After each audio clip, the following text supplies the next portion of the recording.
out of the blue, I thought of my grandfather. This powerful image, it just kind of hit me. Standing on the causeway at Lake Mattamuskeet with my grandfather when I was 6 years old. That was over 50 years ago. And there were so many waterfowl. There were swans and geese and ducks. That really left a mark. I thought this would be a good time to come back and just really immerse myself in the history of Lake Mattamuskeet, the birds, and visit that land. I remember coming out, standing on the causeway, holding his hand. And it was late fall, and as he pointed up, a flock of birds flew over to Lake Mattamuskeet, like they have for thousands of years, from as far away as Alaska.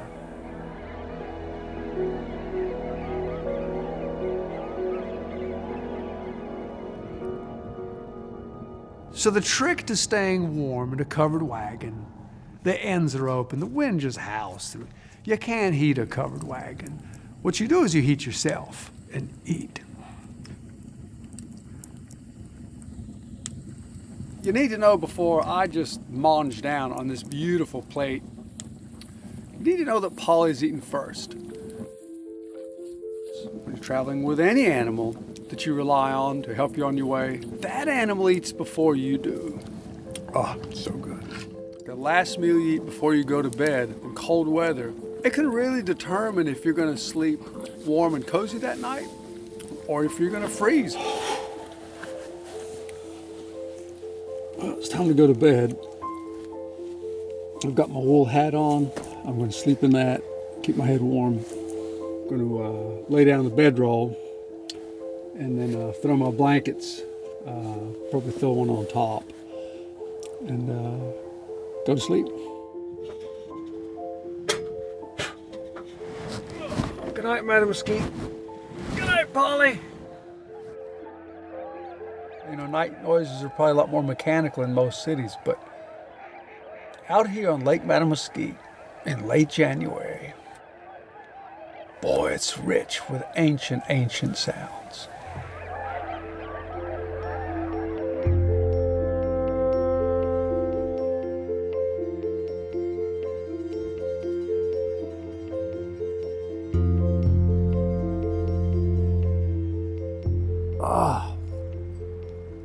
I'm cozy-ish.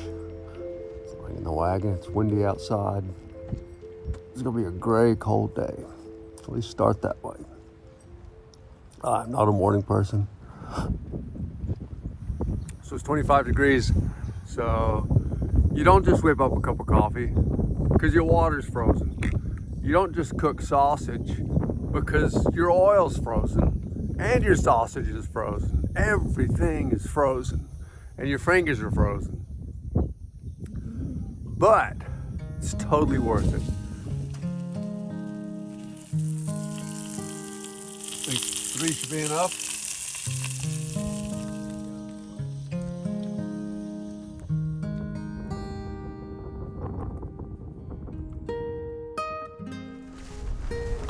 Ready to go, Polly? Huh? Polly is really kind of the mule of my life. I've owned her going on 20 years, and it's been, I guess, co-ownership. She's taken part of my life, and I'm kind of taking care of her. This is such a special mule. This one really gets me. But she's just not any mule. She's probably one of the most traveled mules in the country. So we've had some really big trips.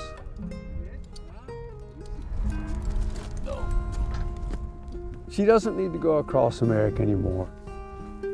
All right, Polly, step up. So we're going to take this short trip and see Lake Mattamuskeet. Have you been in a wagon before? Oh, welcome, welcome. You picked a dramatic day.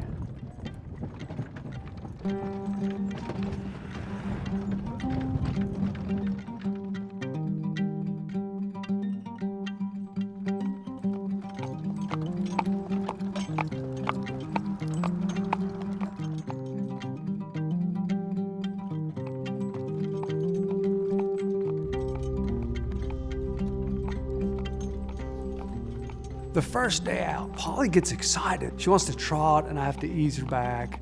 She just wants to go. So there's this energy of like, we're finally on the road. Our minds are connected, and so I'm excited. You hear this truck coming up on her.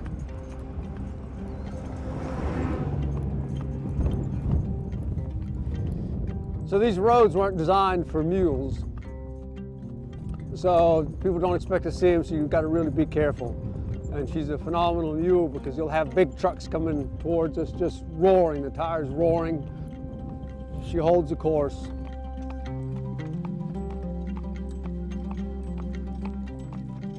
It's first day out on our Mattamuskeet ramble. It's a really emotional thing with me, and here we are now doing what I absolutely love, and that is driving up the road with Polly. We're heading towards Fairfield. It's the third week of January, it's winter. Folks have been telling me, oh man, it's gonna snow, it's gonna snow. I assume it's like a salt or a brine solution put down preemptively, so when this snow falls, it won't stick as much. I have no idea how this is gonna affect Polly's and my trip. A nice light snow, absolutely no problem to drive a wagon through. What you wanna watch out for is ice. This may seem foolish looking, at it from the outside, but like, we're out here. Like, listen to the clip clop of the hooves. Listen to her hooves on that pavement. Just beautiful. We hit a couple of bumps and so everything rattled a little bit. This is an old field wagon. It's called a buckboard, which is, the reason they call it a buckboard is it's got no suspension. So when it hits a bump, the bed that I'm sitting on, it just rattles on the axles. It's just straight on the axle. So it'll rattle the crowns off your teeth. There's a definite trajectory that's different traveling with a mule than a bike or a car or any mechanical means. Because when you travel at 3 miles an hour, which is Polly's pace, you start seeing and tasting and hearing the world. I felt like I was in Kansas, Oklahoma, like any of the great big western plains. Perfectly flat, massive fields, rich, black dirt. It's got a feel of the West.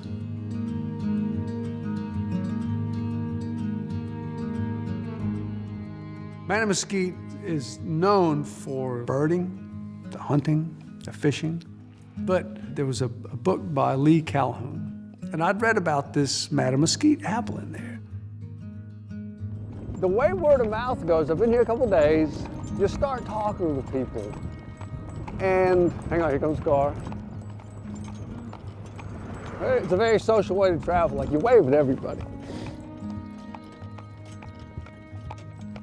And I heard that there's actually some of these Mattamuskeet trees are growing in a yard here outside of Fairfield, which is just pretty amazing to me.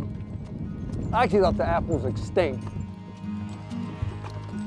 I'd heard there was a lady named Betty that actually owned a couple of these apples. It's good to meet you, Betty. I've heard about you. I've heard you have I've heard about you. But you're like, apparently you have these like Mattamuskeet apple trees. I do. And these are some of the apples. They're ugly, they're hard, they're small, but they're delicious. I saw the trees and I ended up meeting her friend Walter, who verified these things exist. As it turns out, the Mattamuskeet apple does very well in the soil here. This is not apple country, you're in apple country. Exactly. But the legend is that the Mattamuskeet Indians, many years ago, found an apple seed in a wild goose's gizzard. Now that's the legend. There was a Native American warrior who was out hunting. So he was out hunting, there was a goose flying overhead. He pulls back his arrow, he shoots the goose. As he's going through the gizzard or the crop, cleaning the goose, he finds these seeds, these apple seeds. He plants the seeds, and they spring up, and that is where the Mattamuskeet apple came from. But as you see, it's a little irregular. There's lots of specks on it. Very speckled, really speckled. So you're Well, peeling it. Oh, on the Mattamuskeet apple, Yeah. it must be peel.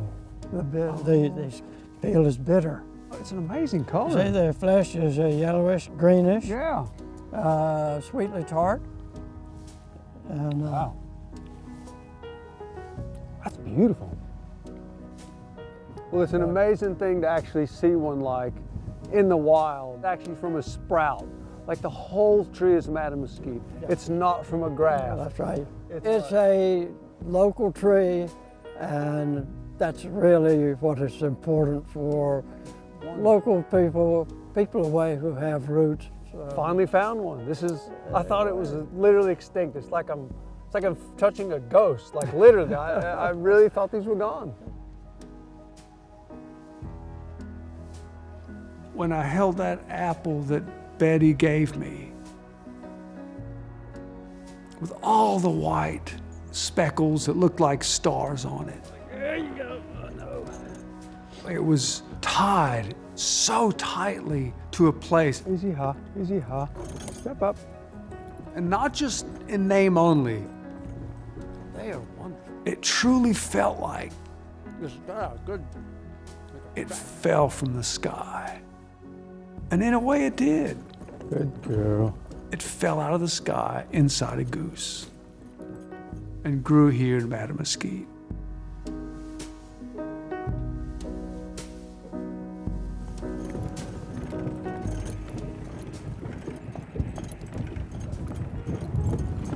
Oh, Polly, oh, Polly. So I'm making Polly just wait here a moment before we get out on the road. All right, Polly, step up. These wagons turn pretty wide. G, G, G, G, steady, G. There we go, a little bumpy.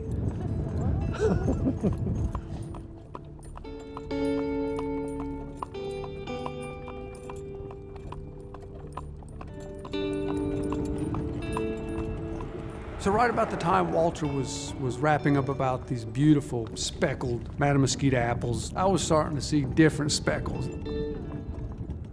They were snowflakes. It was something else falling from the sky.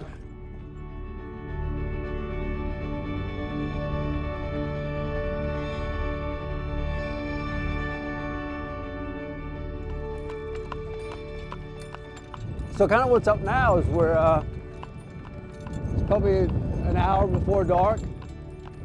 It's starting to snow, and what had originally been kind of a plan to tour Hyde County, Lake Mattamuskeet, we got to adapt it a little bit because there's like 5 inches of snow called for. We've got a semi coming here. Let's hang on a second. Listen to that thing coming up on us. Steady, Polly, steady, steady.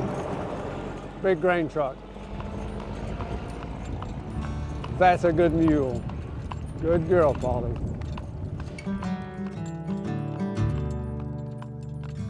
It's getting late, it's getting dark.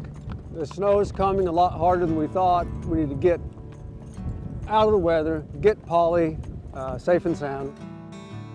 Every night, she needs to get off the road. She needs food, water, and shelter. She needs that.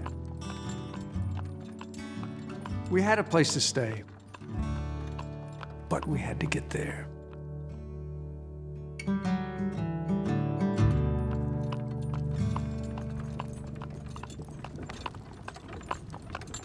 These old lines, I just braided them out of a rope.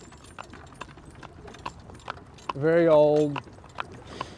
I drove Polly across America in these lines. A lot of times when I set off with Polly, I don't know where I'm going to stay. I don't pre-plan my trips, I just go. Which means I have to knock on a lot of doors. I literally go up to somebody's house, like this home here, and knock on their doors, introduce myself and say, hi, I'm Bernie, this is my mule Polly.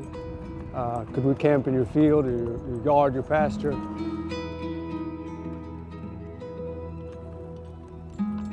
We're getting close, Paulie. And I'm really lucky because tonight we have a place to stay. The beautiful way that things are just hooked together, it's a daisy chain of people, events, places, is that Betty Carawan, who owned the tree, said, you know, you could go stay at the Methodist church. Keeps snowing, it's piling up. I see the flashing light ahead, and then I feel it's like that lighthouse. Somewhere around there is where I'm gonna anchor this mule for the night.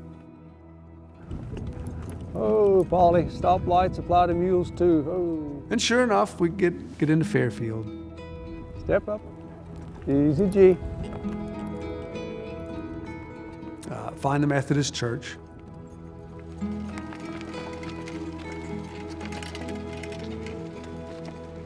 I know I should say the Methodist church was more beautiful, but with the snow coming down, the wind howling, and Paulie needing to get out of the weather, that tree had its own very powerful beauty. We're blocked from the wind by the church in front of us, the tree behind us. I took care of Paulie, put all her blankets on her, fed her, watered her. And then it was time to stay warm. Hear that? That's actually snow falling into the wagon and landing in the skillet. This olive oil, kind of like this thick green jam.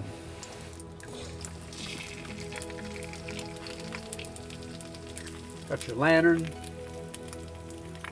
a little cup of hot tea there, my wallet, coffee, little flask of whiskey, fat wood. See a book on Lake Mattamuskeet, Hyde County, 2 jars of peanut butter, Paulie's brush.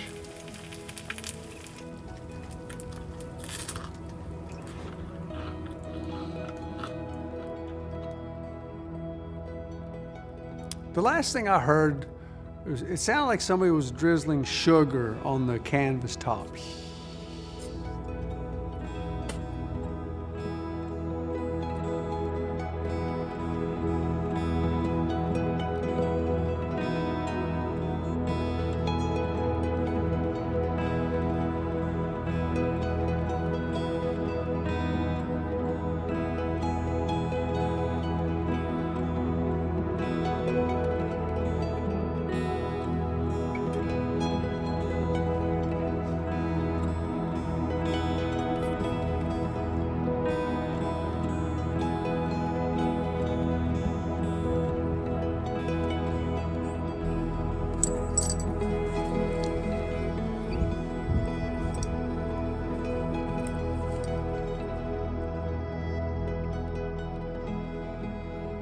It was a whole different world. It didn't look anything like North Carolina that I've seen, let alone Hyde County. It was a completely different world. It is like total white. Everything is whited out.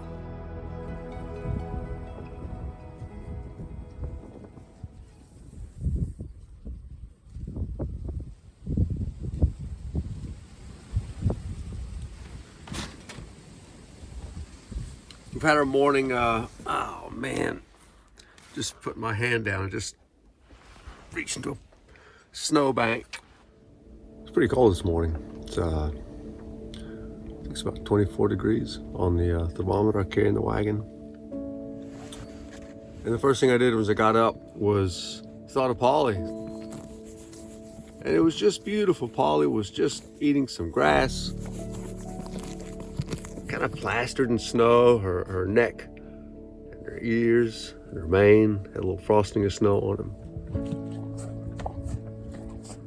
And I could just tell she's warm because she's just got this really pleasant expression, and she's also double blanketed. There is no agonizing whether are we gonna go or are we not gonna go. We're not going. Paulie and this wagon are gonna hunker down. snowed in Fairfield on the shores of Lake Mattamuskeet.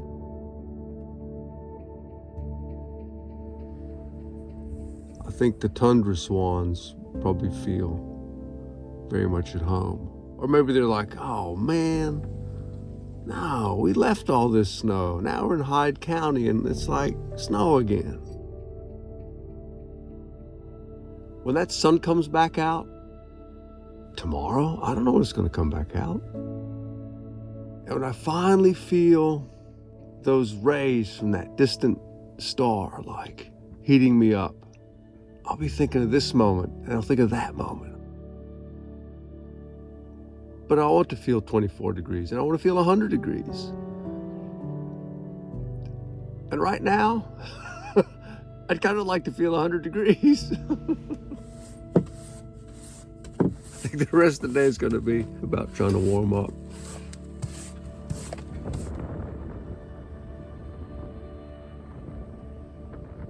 So it's gotten up to about 30 degrees out here. So here's Polly, got her blankets on, munching away on her hay. What I'm going to do now is stick the thermometer under the blanket and see, measure how warm she is. Ready for this experiment, Polly? So she's got on 2 blankets.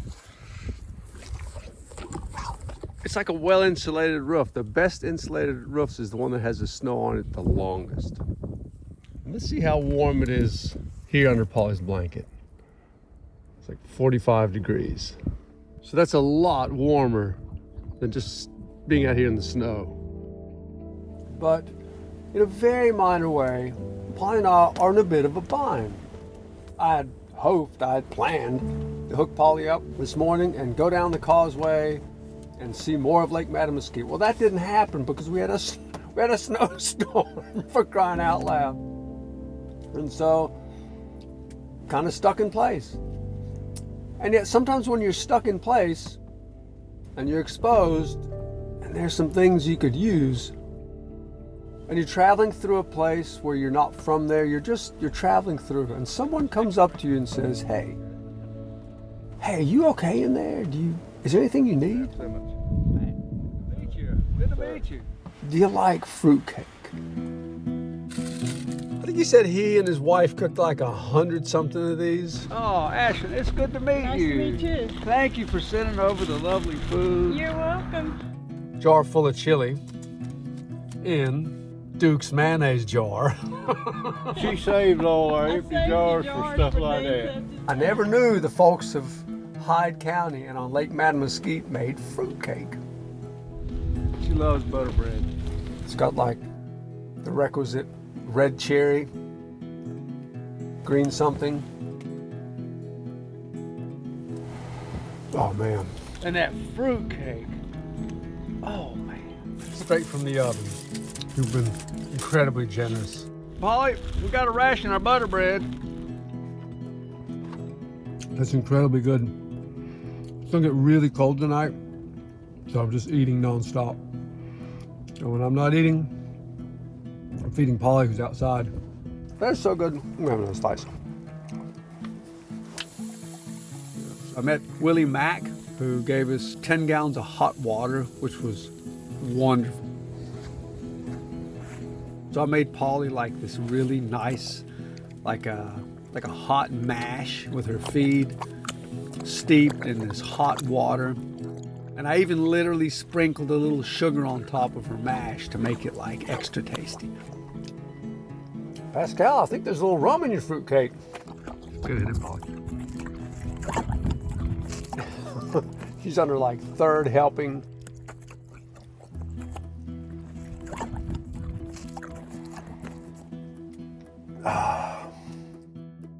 If you move through a community, you'll never meet the people. If you get stuck there in a wagon in a snowstorm, pretty soon you're gonna meet everybody. Oh, you're a sweet girl. This kitty is not used to. That kitty's like, what? This kitty's like, what is that? And provide you with pretty much everything you need, from shelter to food, stories, to the history of a place, to companionship. Yeah, I'm Walter. Yeah. That's that magic of traveling slowly. Must I be see eating. crumbs on your lips. Hey. Oh, does that feel good? I think so. Always catching the sunset. Oh yeah, God, it's gorgeous. So good to see.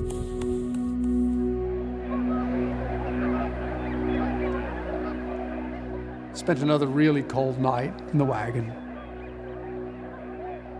When I spoke with Betty, when she was showing me the apple trees, she mentioned I could stay at the Methodist church. And I knew I had a day, and I was so getting Betty into that church. Well, my mama was a music teacher, and she taught all the kids. She played in the church since she was 9 years old, she told me. I wanted to play just like Mama, but I didn't want to practice. Pat was her star pupil. He's our pianist now. Yeah, Pat calls me before he can't be here. So if he can't make it, I he says, pitch, yeah, but I need a little notice. thank you so much for bringing me to the church. I'll tell you the first thing that struck me. I'm parked outside the church in the snow under this beautiful big live oak tree. Right. And when I walked into the church, the first thing that struck my eye is it's like you're under this huge snowy tree inside. Well, we kind of think it's like a ship upside down. Yeah, you're absolutely right. Yeah. My parents came here, they got married here, I got married here, and some of the kids were baptized here. We sprinkle to be baptized, but you can also go down to the lake and be immersed. And the choir always sang from the balcony, they tell me. Careful. My great-grandfather worked on these stairs, so he was one of the carpenters.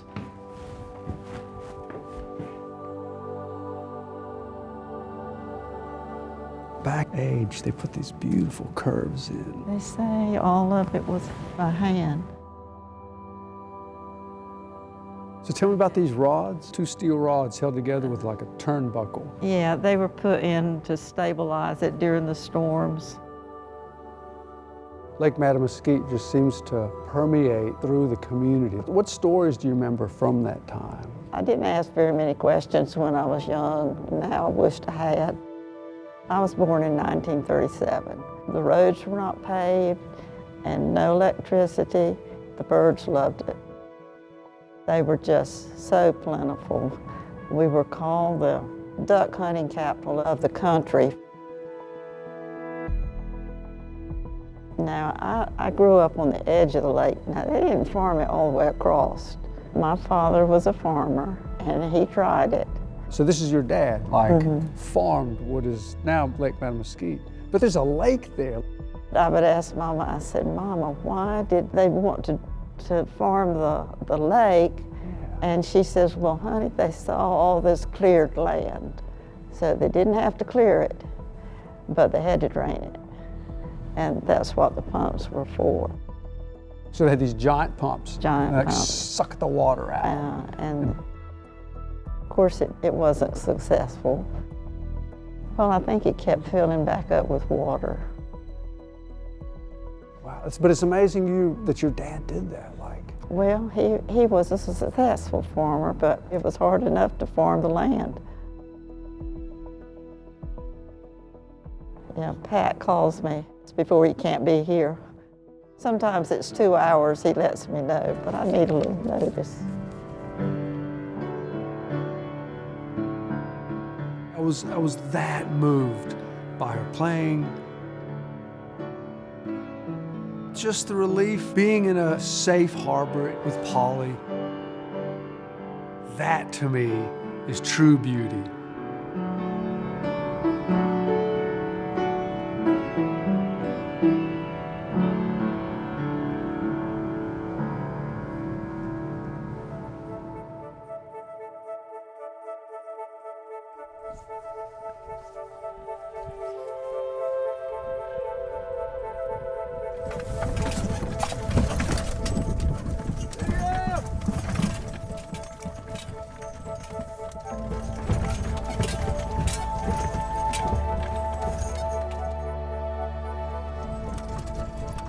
Kudos to the Hyde County snow consultants.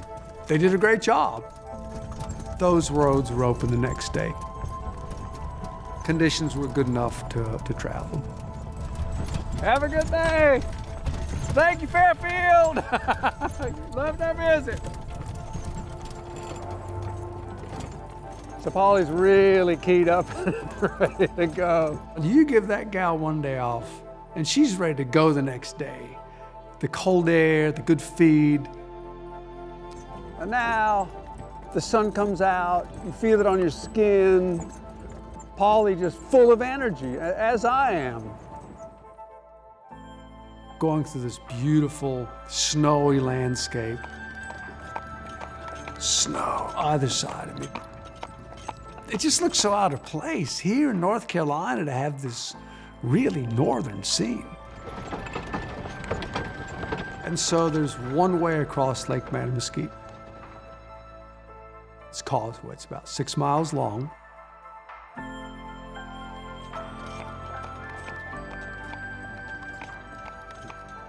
We're heading out onto the causeway now.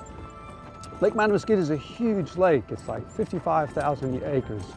And yet, as far as I can see, there's ice.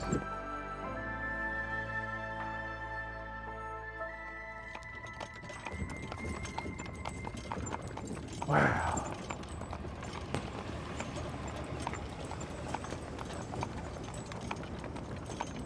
Looks like a duck hunter going by. People are driving by us. They really slow down. Like, I'm able to make eye contact with every driver that's passing me. Lots of people stopped, took a photo. Because as I tell you, this is a hybrid vehicle. Half horse, half donkey. Just having these random encounters with people where you're traveling along. How you doing?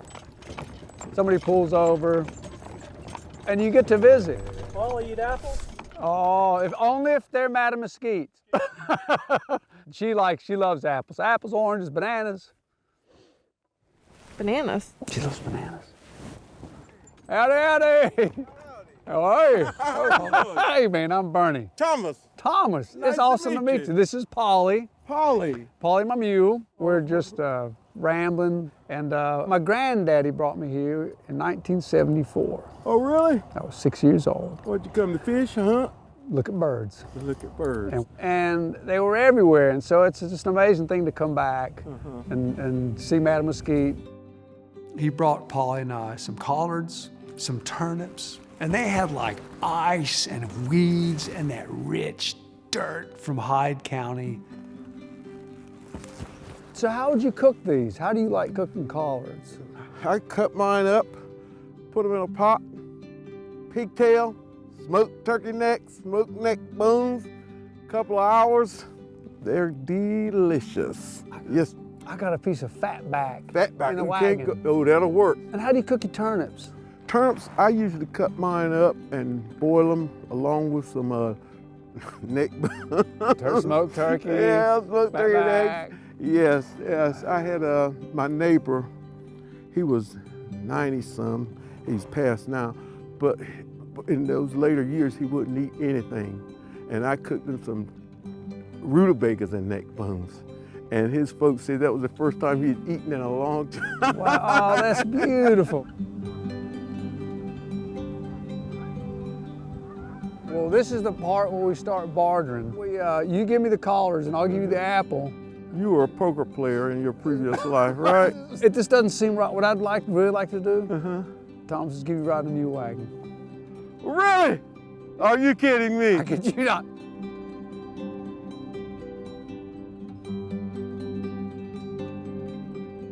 So first of all, thank you so much. You're certainly welcome, thank you. This is so cool. You'll probably have the only ride in this mule wagon on Lake Mattamuskeet. And here's the thing, Thomas, this is the last trip that Mule Polly's on. Oh, wow. Because she's 33. And I will not cry here, I'm telling myself, but you'll be the last person that Polly ever pulls on a big trip. Wow, 33. Yep, she's pulled a wagon across America. Wow. She's done done a lot of trips, so you get the honor of getting the last on-the-road trip. So is 33 years higher than what would be average? Yeah, it is. She's in better shape than most. That means you've loved her well. She's been loved a lot. Good. There you go, ease on in there, perfect.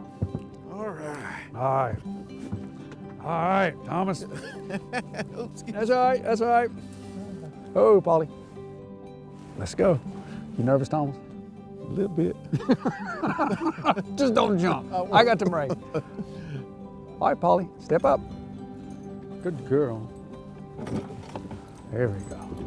So is that all you had to say was, all right, Paulie? Yep, that's all I have to do. So I'll say your name, and then off we go. Off we go. So she's got a lot of energy. And so I loaded Thomas up, and down the causeway we went. Only by traveling slowly that these interactions are going to happen. Oh, I got a question for you. What's that? You like pone bread?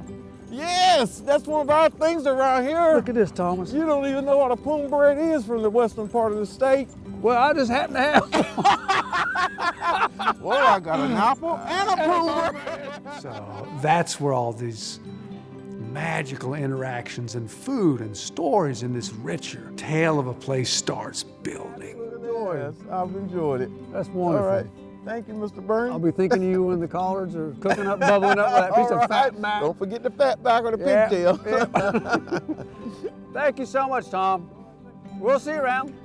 When I tell this story, they're not going to believe it. Whoa, whoa. Hang on.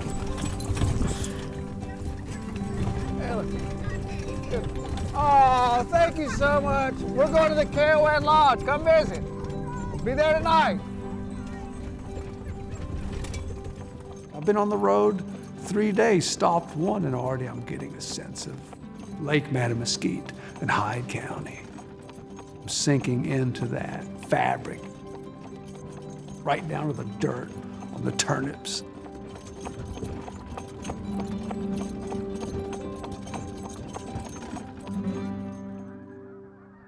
We're in the kind of the middle of the causeway that crosses the lake. Polly's catching her breath. She had a good little workout. And we're standing where, around 1974, I came here with my granddad to look at birds.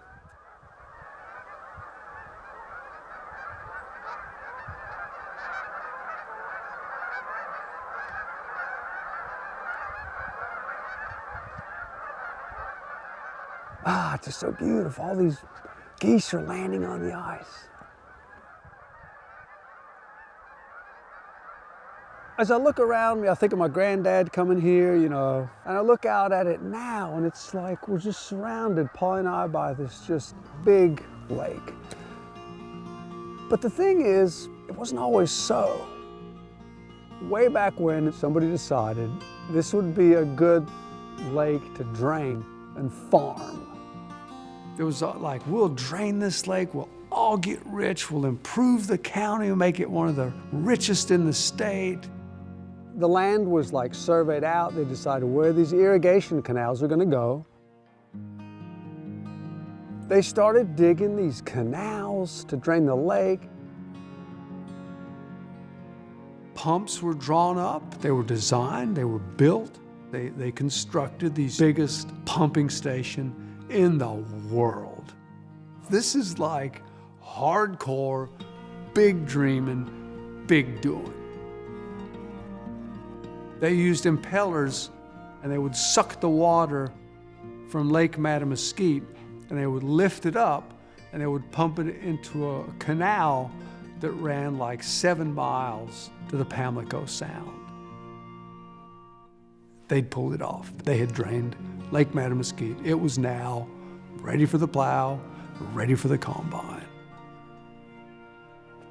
This photo it's just haunting. Are we in Oklahoma or Kansas? But this is the bottom of Lake Mattamuskeet. The literature's like, buy your plot one day and plant your seed the next. There's not a rock or a stump in the ground to stop your plow. And it did. For a couple of years, it worked. And they grew apparently some absolutely incredible crops. But it's fascinating that they did it. An incredible feat of engineering. It just seemed like this twist in logic or history or ambition, but there was something kind of supernatural. It's like these people were so tough. They could drain a lake to grow a crop of corn.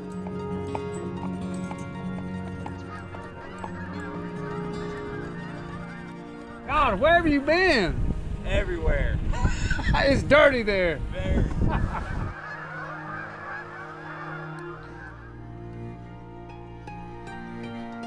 Good girl, good girl. That's it. Oh, what a champ. Good girl.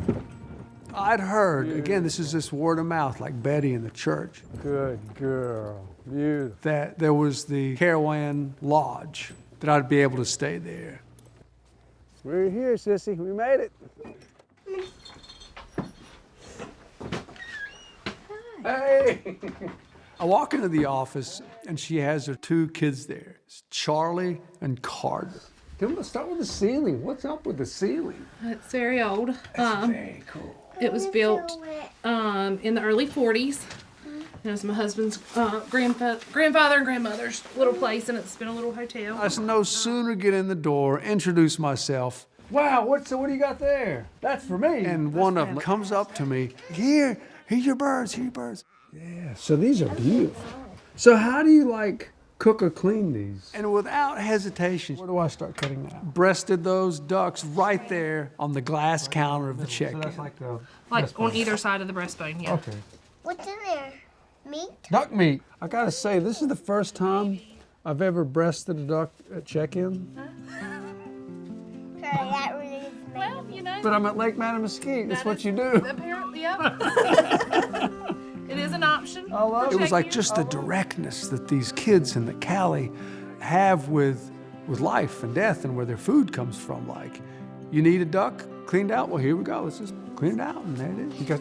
You got me another surprise. So I found my duck, and she also gave me half a dozen oysters. Oysters. So I knew I was going to eat well that night. I just didn't think I'd have to clean my own duck. So these are locally caught. To thank you guys for this, I think you guys should come out and see Polly the mule.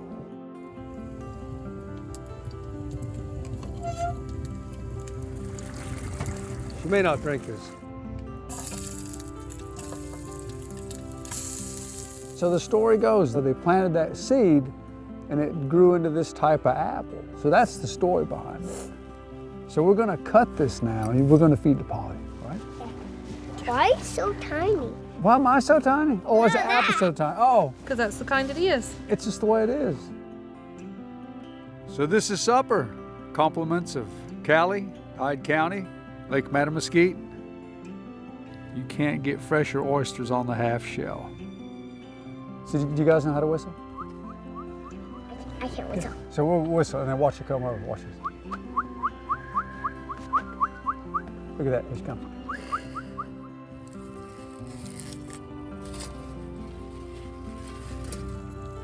Another thing Mattamuskeet is really well known for is this Mattamuskeet sweet, which is this onion.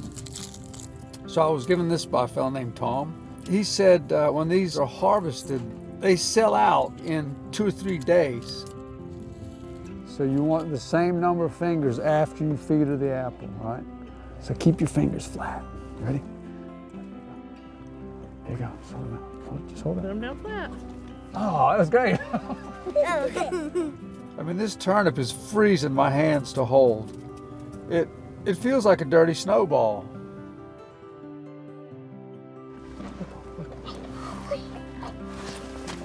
Those are lips. You feel her lips? Yeah.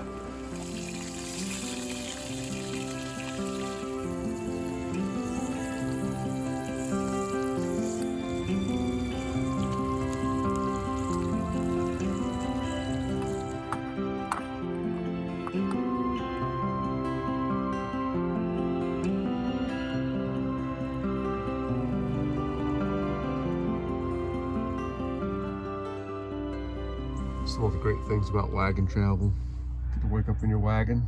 I'm still in bed when in my sleeping bag. I can look out through the tent flaps, wagon flap, and it's fall.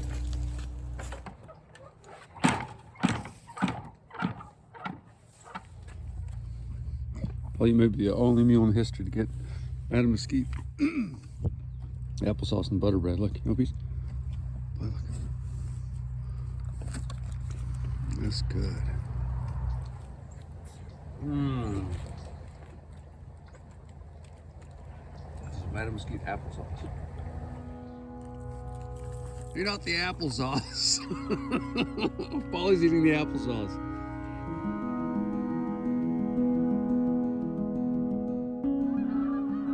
The scenery completely changed from the day before. It was a whole new scene. I felt like I was tipping from the world of humans to the world of animals. The life, it just came out of the ground.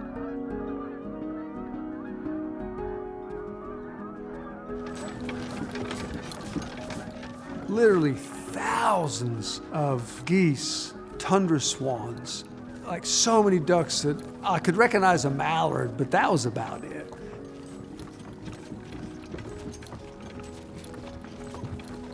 I see a person standing on the side of the road. I'm Bernie. Hey, Bernie, Kelly. Nice to meet you. And it turns out her name was Kelly Davis, Hi, Polly. who's this huge lover of birds. People are out here all the time without binoculars, so I help them. I have extra couple of pairs in the truck, but Perfect. you get I'm the that person company today. binoculars. Do you know how to focus binoculars? Most people don't. Just look through them. We'll I'm keep it basic. I hope I'm looking through the right end. You are. And so we started looking at the birds. So what's interesting to me is that they're all mixed together. Yeah. They just all seem to it's kind of get on. the Mattamuskeet mix. That's really a thing, a Mattamuskeet mix. It is to me. It's really what Mattamuskeet Refuge is known for. These are wintering waterfowl. They're here eating the roots and the stems and the seeds of just mostly native aquatic plants that grow in this field that's impounded by dikes. It's called a waterfowl impoundment. And they're down here from, say, late October until the days get longer in February. And then they head back to mate. There are some ducks out there that look like mallards, and they are. So they've flown here from probably maybe Saskatchewan or Ontario, right in their mallard shovelers and gadwalls here. Yep. Probably recognize the call of Canada geese. There's some flying, and the bigger dark birds out there. Now these Canada geese have seen Canada. Have you heard something that goes peet, peet, peet? What are those birds? Those are coots, C-O-O-T. Aren't they coot? They're migratory birds. They're not waterfowl. They're sort of duck-like. They don't have webbed feet. They have lobed toes. And right now they're just kind of pecking at anything green they can find, probably picking up sprigs of grass. And you're hearing them right now. Woo, woo, woo. So those are the tundra swans. The big white birds did a roughly 5,000-mile migration from the northern slope of Alaska down here to Mattamuskeet. So, They flew from Alaska yeah. to here. Yes. In Hyde County, you know when the swans arrived because you wake up one morning and you hear them calling, and so you know a lot of them came in the night before. Woo, woo, woo, woo. Ooh, there goes some pintails. See those flying? Yep. You can also hear them. Long skinny tail, about that long. Yeah. I think I had one for dinner last night. You probably did. It's a favorite duck of waterfowl hunters, bird watchers. All of us like pintails. Hyde County seems very much rooted into their land. In Hyde County, we're very used to going out and enjoying looking at and hunting birds or other wildlife, and catching fish, and being able to enjoy native foods, and also understanding and naturally feeling compassionate about animals. It's not unusual for the refuge, or even I get these sorts of calls. It's a hunter and they found a bird with a broken wing and they want to know, what do we do with it? And we're right here with all of it, so we don't hide from it. We're just part of it. It's part of us. Thanks for sharing that. You're welcome. It is a pleasure to share Hyde County with people, but I want my binoculars back. Okay. Thank you so much. You're welcome. That was awesome. Going to pet Polly? Sure.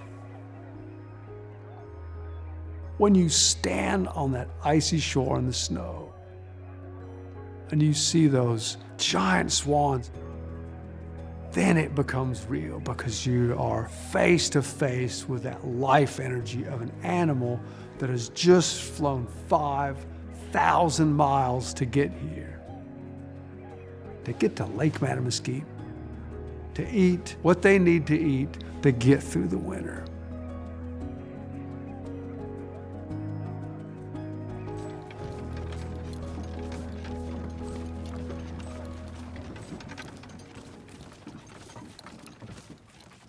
Coming up a snowy road, and we come to a bridge where there's this, you just look right down through the grate. And she gets there and just freezes. She was really nervous about coming about it. I just stopped. And so like her thinking was raised, my thinking was raised. It was tense. Back in my early days, I would have been more tempted to pop her with my lines and say, come on, Polly, step up, let's go, let's get across this bridge. Good girl, step up. I rethought things, thought about things through her eyes, like, this is scary, so I just unhooked her. Good girl. And I walked out onto the bridge. And when she saw me on the bridge, it was like, oh, well, I trust Bernie. Like, that's okay, I'll follow you. She just followed me across.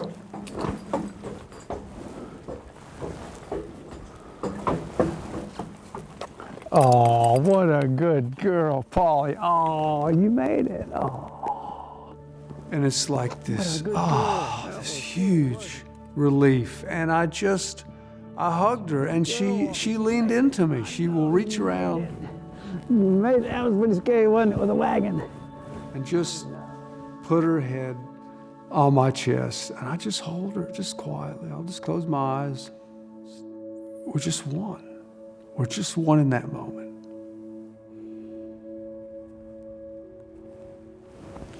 That was scary, yeah. The only way to access that is to travel alone with that animal.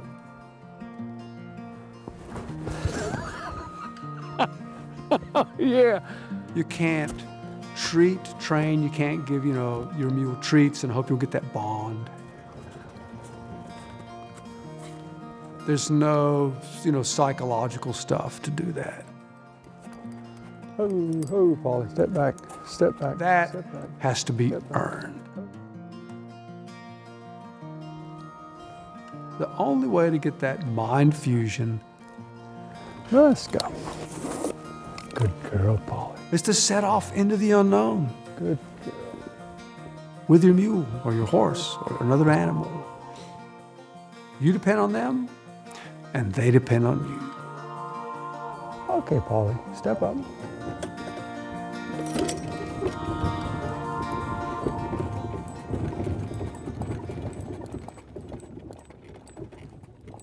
I'm feeling really immersed, in the wildlife, the birds.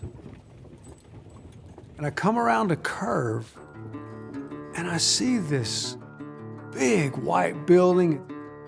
It looks like a lighthouse. And that is the Mattamuskeet Lodge. This is what we were looking for. This is where the heart of this whole effort to drain the lake took place.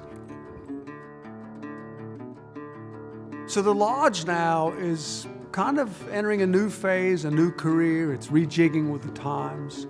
And so I was given a tour by Debbie and Natalie. Wow, so this is the pump room. Starting redoing the lodge, and they discovered these. They thought they had taken all the pumps out, and they started digging out, and they found these, and they decided to keep them. So the tower was the smokestack for the end of it. Yeah, a lot of people call it a lighthouse, but it was the smokestack. It took 30 tons of coal a week. Coal was shipped in by rail to Belhaven, and then scows, tugs, steamboats would have hauled from Belhaven, the Pamlico Sound, up the outfall canal, and it all had to be shoveled by hand into the boilers. And then when it became a hunting lodge, they took a portion of it off so it's not as tall as the smokestack originally was. And they converted it to an observation tower. It transitioned from farming to hunting. So when hunters would come, they would gather here. To your right would be the rooms that the guests would stay in. There were guides here that worked out of the lodge. You could get a room here. You could get a meal here. There were dances here. Yes, and I actually had my prom here too. Yeah. My Oh, junior year prom. So you look like you would have danced the Prince. So how did you dance? So it really became a big part of the community. Doesn't this take you back? Yes. Part of the local social fabric. This is the prom that I missed. Mattamuskeet School Prom. They had memories of the past, but they also had a vision of where it's heading. The lodge is being renovated. The hope is to use it as an education center, a museum, gift shop, to have this deep-rooted continuity to Lake Mattamuskeet, Hyde County, the history and all the stories come together here. Please step out wherever you are. Ideally, come to Lake Mattamuskeet. We have got to keep these natural areas intact, and we've got to get out in them. I could have taken the same trip that I took in Polly in a very short time in a car. What really pulls this trip together for me is needing other people and traveling slowly. That's what I hope people take from this. Bumpy, cold, beautiful, amusing, sad, glorious voyage through Lake Mattamuskeet and the Hyde County area. And Polly's glorious swan song